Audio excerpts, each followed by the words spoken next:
Quan d'un dia per l'altre et diuen que ens hem de quedar a casa sense sortir i la teva realitat canvia tan radicalment, et deixa sense paraules, quasi sense poder respirar. Hi ha dies que he pensat que això era un malson i que quan em despertés podríem tornar a córrer, jugar, ballar, quedar amb amics, veure els avis, anar a l'insti, entrenar com abans, sense cap mena de por. Però no. Durant aquests mesos de confinament les hem vist de tots colors i ens les hem ingeniat per tirar endavant.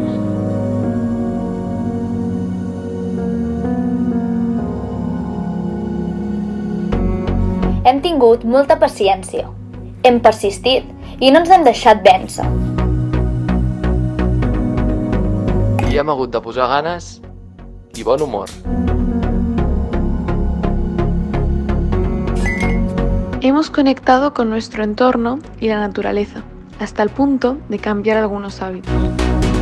Hem anat més enllà de les limitacions per explorar nous horitzons.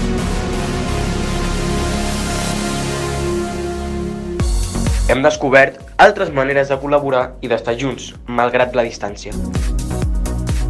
No ha estat fàcil.